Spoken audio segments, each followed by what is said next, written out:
नमस्कार दोस्तों, मैं आपका कार्डियोलॉजिस्ट डॉक्टर श्रीपाद, गैस्ट्रोलियर हॉस्पिटल स्वरूप नगर कानपुर से। अक्सर पेशेंट जब ओपीडी में आते हैं तो पूछते हैं कि सर मुझे एंजियोग्राफी के लिए एडवाइस किया गया है, मुझे कोरोनरी एंजियोग्राफी करानी चाहिए या फिर सीटी कोरोनरी एंजियोग्राफी करानी चाहिए। तो इसी बारे में आज का ये वीडियो है। इस कन्फ्यूजन को दूर करना है हमें कि हमें सीटी कोरोनरी एंजियोग्राफी करानी है या कन्वेंशनल एंजियोग्राफी करानी है, जो कि एक कैथेटर बेस्ड प्रोसीजर है। इस टॉपिक को डिस्कस करने के लिए हम 10 पॉइंट्स पे डिस्कस करेंगे कि ये प्रोसीजर कैसी होती है, दो प्रोसीजर में क्या डिफरेंसेस हैं, ये कौन से डॉक्टर करते हैं, क्या स्पेशलिटी इसको करती है, इसमें कितना टाइम लगता है, इसका रिजल्ट आने में कितना टाइम लगता है और उसके बेसिस पे कैसे डिसीजन लिए जाते हैं, कौन से पेशेंटों को, कौन से पेशेंट प्रोफाइल को ये कराना चाहिए, क्या रिस्क है इन दोनों प्रोसीजर के अंदर, कौन सा एंजियोग्राफी हमें हेल्प करेगा जो आपकी ट्रीटमेंट प्लान करने में फ़ायदा करेगा, इनमें क्या एडवांटेजेस है, डिसएडवांटेजेस है, और फाइनली कि क्या कितनी कॉस्ट पड़ती है आप लोगों को एक एंजियोग्राफी या सीटी कोरोनरी एंजियोग्राफी करने के लिए। सबसे पहले आते हैं प्रोसीजर पे। हम बात करेंगे पहले कि कन्वेंशनल कोरोनरी एंजियोग्राफी जो कि कैथेटर बेस्ड एंजियोग्राफी है, वो एक कैथ लैब में होने वाली प्रोसीजर है। उसके लिए एडमिट होना पड़ता है। एडमिशन के बाद आपकी रेडियल या फीमोरल रूट से एंजियोग्राफी होती है, जिसके अंदर एक शीट डाला जाएगा। शीट के बाद कुछ एंटीकोएगुलेशन जैसे हेपेरिन दिया जाएगा और फिर एक कैथेटर जो आपके पैर से लेके या हाथ से लेके दिल तक पहुंचाया जाएगा और उसके बाद आपकी एंजियोग्राफी होगी। एंजियोग्राफी होने के बाद ये कैथेटर और शीट निकाल दिए जाएंगे और आपको ऑब्जर्वेशन के लिए डे केयर में शिफ्ट किया जाएगा। ऑन द अदर साइड अगर हम देखें सीटी कोरोनरी एंजियोग्राफी, इसके लिए एडमिशन की ज़रूरत नहीं होती है। जहाँ पर भी एक अच्छा सीटी स्कैन मशीन जो कि न्यू जनरेशन का हो, एडवांस्ड हो, उसमें आपकी सीटी कोरोनरी एंजियोग्राफी अच्छे तरीके से हो जाएगी। उसके लिए एडमिशन की ज़रूरत नहीं है। वहाँ पर सिर्फ वेनस में कैनुला लगना है, आर्टरी में कैनुला नहीं लगना है। एक प्रेशर इंजेक्टर के थ्रू आपको एक डाई दिया जाएगा और उसके बाद सीटी स्कैन के थ्रू आपका हार्ट स्कैन किया जाएगा और फिर आपका रिजल्ट आने वाला है। अब आते हैं स्पेशलिटी पे। जो कन्वेंशनल कोरोनरी एंजियोग्राफी है एक कार्डियोलॉजिस्ट करता है कार्डियोलॉजी डिपार्टमेंट में या कैथ लैब में, वेयर एज जो आपकी सीटी कोरोनरी एंजियोग्राफी है वो आपकी रेडियोलॉजी डिपार्टमेंट में होती है और वो रेडियोलॉजिस्ट करते हैं। जिस हिसाब से हम ये समझ चुके हैं कि जो एंजियोग्राफी है वो कार्डियोलॉजिस्ट करते हैं, तो इसी वजह से कार्डियोलॉजिस्ट आपको अच्छे से जानते भी है और जानने की वजह से आपकी प्रोफाइल क्या है कि आपको कौन सा अटैक आया है, आपकी कौन सी नस अच्छे से देखने की ज़रूरत है, और वो पूरी हिस्ट्री आपके बारे में जानता है कि आपको डायबिटीज़, हाइपरटेंशन, किडनी की कितनी परेशानियाँ हैं और किस हिसाब से आगे जाना है। मगर जो सीटी कोरोनरी एंजियोग्राफी है जो कि रेडियोलॉजिस्ट करते हैं, उनके पास आपको रेफर किया जाता है आइदर फिजिशियन के थ्रू या कार्डियोलॉजिस्ट के थ्रू। वहाँ पर उनको हम बस हिस्ट्री लिख के देते हैं कि इसमें इन पेशेंटों को सीटी कोरोनरी एंजियोग्राफी करनी है।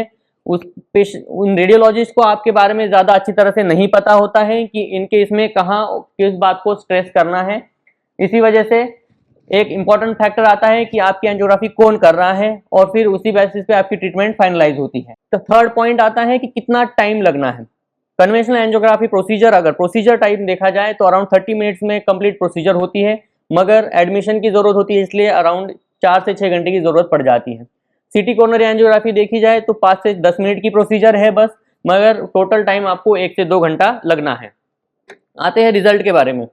कन्वेंशनल एंजियोग्राफी जो कैथेटर बेस्ड एंजियोग्राफी है उसके रिजल्ट तुरंत सामने आ जाते हैं, जिसकी वजह से आपका ट्रीटिंग कार्डियोलॉजिस्ट वहीं पे आपका देख सकता है कि कौन सी नस में कितने ब्लॉकेजेस हैं।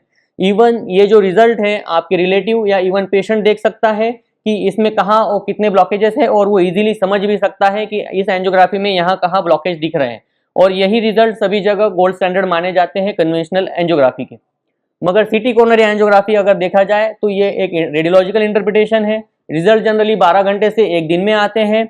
इस रिपोर्ट के लिए इस रिपोर्ट को आपको वापस जाके आपके फिजिशियन को दिखाना है।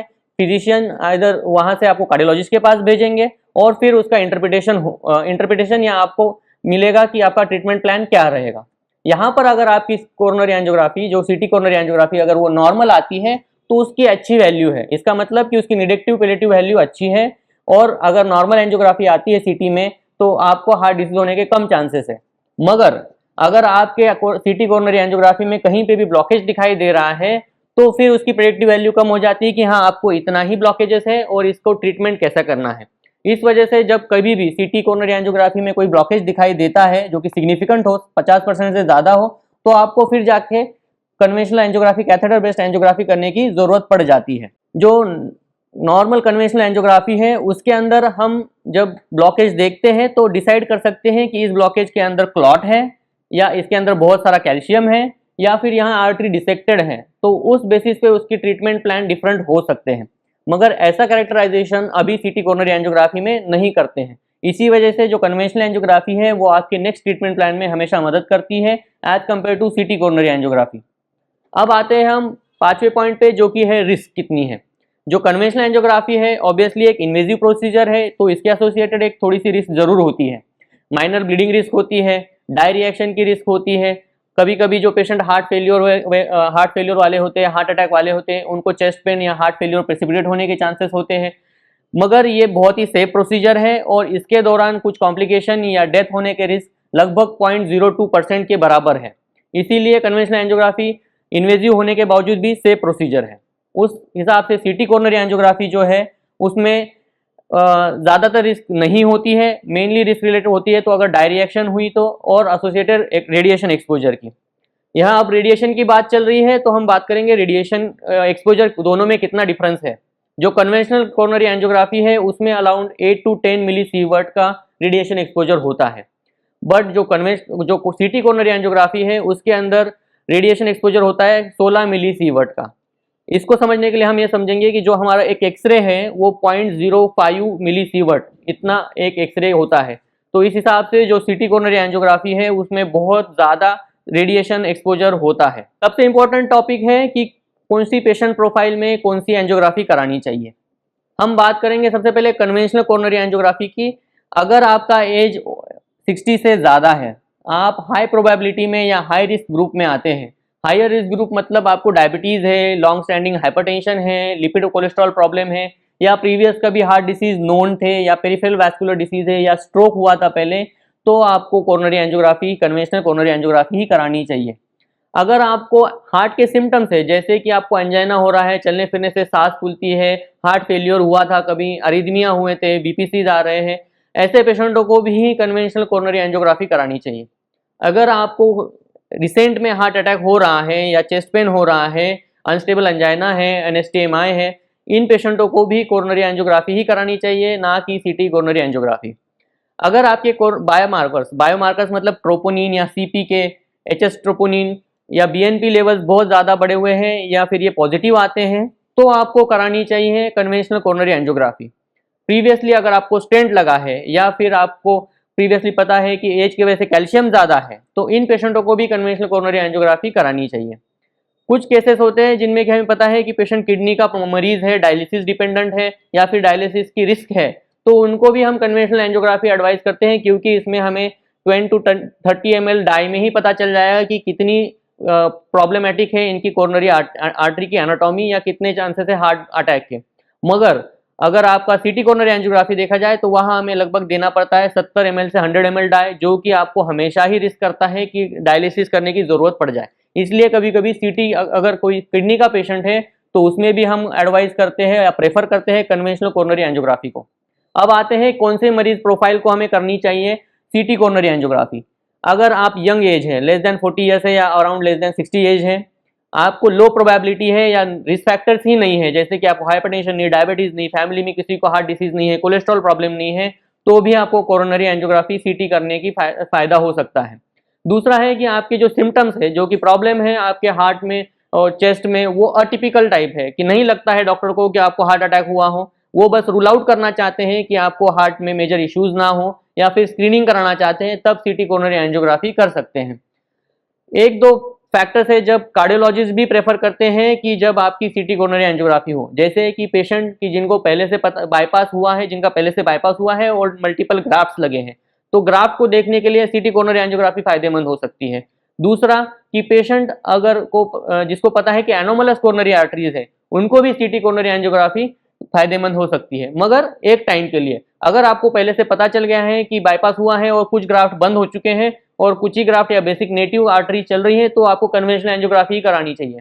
एक बार पता चल चुका है कि आपकी जो आर्टरीज है वो एनोमलस कोरोनरीज है, उसके बाद भी आपको कन्वेंशनल एंजियोग्राफी करानी चाहिए, क्योंकि उसके बाद का रिस्क स्ट्रेटिफिकेशन कन्वेंशनल एंजियोग्राफी पे ही डिपेंड करेगा। अगर आपकी एंजियोग्राफी के साथ आपकी एओर्टोग्राफी होनी है, मतलब जो महाधमनी है, जो हार्ट से निकलने वाली मेजर आर्टरी है, उसकी एंजियोग्राफी करानी है, तो सीटी कोरोनरी एंजियोग्राफी कार्डियोलॉजिस्ट प्रेफर करते हैं।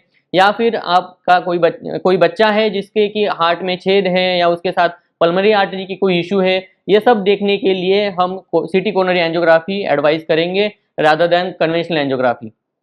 अब आते हैं ट्रीटमेंट प्लान के ऊपर। अगर आपकी आप कोई भी टाइप की एंजियोग्राफी करते हैं, उसमें कोई ब्लॉकेजेस निकलते हैं, सपोज आपने पहले सीटी कोरोनरी एंजियोग्राफी की और उसमें आपको कोई ब्लॉकेजेस नजर आए, तो उस बेसिस पे आपकी ट्रीटमेंट प्लान के जाने से पहले आपको कन्वेंशनल एंजियोग्राफी करनी ही पड़ेगी। उस हिसाब से ऑन द अदर साइड अगर आपकी कन्वेंशनल एंजियोग्राफी हुई है तो रिजल्ट गोल्ड स्टैंडर्ड है, आपको 90% का ब्लॉकेज है, आपको स्टेंट या बाईपास करने की जरूरत है, वो डिसीजन बन जाएगा आपका कन्वेंशनल एंजियोग्राफी के बेसिस पे ही। इसीलिए अगर कहीं फाइनल डिसीजन लेना है कि आपको सिर्फ दवाई खानी है, स्टेंट लगाना है या बाईपास करना है, तो उसके लिए आपको कन्वेंशनल एंजियोग्राफी का रिजल्ट होना जरूरी है। अब आते हैं एडवांटेजेस के बारे में। अगर हम कन्वेंशनल एंजियोग्राफी के एडवांटेजेस के बारे में बात की जाए तो ये एक सिलेक्टिव एंजियोग्राफी है। सिलेक्टिव एंजियोग्राफी का मतलब हमने सिर्फ जो दिल की नसें हैं उन्हीं को देखा है, बाकी नसें उसमें नहीं देखी जाती है। तो ये सिलेक्टिव एंजियोग्राफी सिर्फ हार्ट के बारे में आपको बता देगी। इसके रिजल्ट जो होंगे आपके गोल्ड स्टैंडर्ड रिजल्ट होंगे, वो रिपोर्ट भी फाइनल होगा कि आपको 90% ब्लॉकेजेस है या 70% ब्लॉकेजेस है या 50% है, तो इस बेसिस पे आपके ट्रीटमेंट की जा सकती है। ये एडवांटेजेस हो गए आपके कन्वेंशनल एंजियोग्राफी के। एक मोर इम्पॉर्टेंट एडवांटेज वो है कि अगर आपने कन्वेंशनल एंजियोग्राफी की और उसमें ब्लॉकेजेस पता चल गए और आप चाहते हैं कि उसी वक्त हमारी ट्रीटमेंट भी हो जाए, तो उसी को हम कन्वर्ट कर सकते हैं एडॉक प्लास्टी में। यहाँ पे और एक फायदा है कन्वेंशनल एंजियोग्राफी का कि एंजियोग्राफी के बाद अगर आपको पता चलता है कि 90% ब्लॉकेज है और उसको स्टेंट किया जा सकता है, तो आप ऑन द टेबल एडॉक प्लास्टी का डिसीजन लेके वहीं पे उसकी ट्रीटमेंट कर सकते हैं। सीटी कोरोनरी एंजियोग्राफी के जो एडवांटेजेस है वो है कि एक अच्छा स्क्रीनिंग टूल है। अगर ये निगेटिव आ जाता है तो इसका मतलब है कि आपको कम चांसेस है कि हार्ट डिसीज हो या अटैक आया हो। इसके बाद आपको एडमिशन की जरूरत नहीं है और ये लो रिस्क प्रोसीजर है। कुछ अभी एडवांसेस आ रहे हैं सीटी कोरोनरी एंजियोग्राफी में, जैसे कि उससे हम एफएफआर नाप सकते हैं और पता कर सकते हैं कि जो ब्लॉकेज है वो सिग्निफिकेंट है कि नहीं है। मगर अगर कहीं पे भी फाइनल डिसीजन लेना हो तो हमें कन्वेंशनल एंजियोग्राफी की तरफ जाना ही पड़ता है। डिसएडवांटेजेस क्या क्या है? कन्वेंशनल एंजियोग्राफी के डिसएडवांटेज ये है कि एक ये इन्वेजिव प्रोसीजर है, बट ये एक सेफ प्रोसीजर भी है। दूसरा कि ये स्लाइटली लॉन्गर टाइम टेकिंग है मगर डेफिनेटिव है। ये एक लॉन्गर प्रोसीजर है, थोड़ा टाइम टेकिंग प्रोसीजर है, क्योंकि इसमें लगभग 6 घंटे से 7 घंटे का टाइम लगेगा, मगर इससे आपको डेफिनेटिव आपको रिजल्ट मिलेंगे। आपको घर जाने से पहले ये जरूर पता होगा कि आपको परेशानी है या नहीं, या इसके लिए क्या करना है। अब डिसएडवांटेजेस आपको सीटी कोरोनरी एंजियोग्राफी की ये है कि ये एक नॉन सिलेक्टिव एंजियोग्राफी है, जिसमें कि हम डाई पेरिफेरल वेन में देते हैं और वो फिर पूरी बॉडी में फैलता है, और उसके कुछ पार्ट में जब वो हार्ट में जाता है तो उसमें हार्ट की स्क्रीनिंग करके हम डिसाइड करते हैं कि हार्ट में ब्लॉकेजेस है कि नहीं है। अगर हार्ट रेट ज़्यादा है या हार्ट की मोशन ज़्यादा है या हार्ट रेट में मल्टीपल वीपीसीज आ रहे हैं या कोई अरिथमिया चल रहा है, तो सीटी कोरोनरी एंजियोग्राफी में मोशन आर्टिफैक्ट्स आते हैं, जिसके वजह से अच्छे से बताना कि ब्लॉकेजेस है भी नहीं ये डिसाइड करना मुश्किल होता है। जो हार्ट की नसें हैं मल्टीपल जगह बेंड होती है या कर्व होती है, उस कर्व पे अगर ब्लॉकेजेस है तो वो सीटी कोरोनरी एंजियोग्राफी से मिस हो सकते हैं। इस सीटी कोरोनरी एंजियोग्राफी में आपको लार्ज अमाउंट ऑफ डाई देना पड़ता है। इस डाई की वजह से किसी को एलर्जिक रिएक्शन होती है, पूरे बॉडी में हॉट सेंसेशंस होते हैं, या फिर किडनी की इंजरी बढ़ने के रिस्क ज्यादा होते हैं as compared to conventional angiography. इसके रिजल्ट जो होते हैं नॉन कन्फर्मेटरी होते हैं। इसके बाद आपको फिर से कभी कभी कन्वेंशनल एंजियोग्राफी करनी पड़ती है। तो एक प्रोसीजर करने के बाद जब दूसरी प्रोसीजर के लिए जाना पड़ता है तो फिर से पेशेंटों को लगता है कि मेरे साथ मल्टीपल एंजियोग्राफी किए जा रहे हैं, या कुछ फिर पेशेंट के साथ विश्वास का प्रॉब्लम हो जाता है कि नहीं, शायद मेरे साथ कोई गफला हो रहा है। दूसरा आता है कि अगर आपके बॉडी में पहले से ही हार्ट पे बहुत ज़्यादा कैल्शियम है या फिर स्टेंट लगा हुआ है, तो फिर उसके अंदर ब्लॉकेज हुआ है कि नहीं हुआ है, कैल्शियम के नीचे या फिर स्टेंट के अंदर ब्लॉकेज हुआ है कि नहीं हुआ है, इसमें सीटी कोरोनरी एंजियोग्राफी से अच्छे रिजल्ट नहीं आते हैं।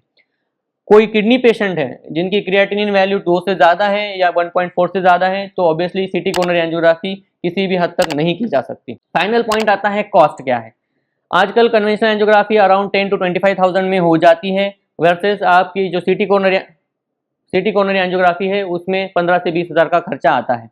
तो ये था हमारा डिस्कशन ऑन सीटी coronary angiography versus conventional angiography. मैं ये सोचता हूँ कि इस वीडियो को देख के आपको ये जरूर पता चला हो कि आपको कौन सी एंजियोग्राफी करने की जरूरत है।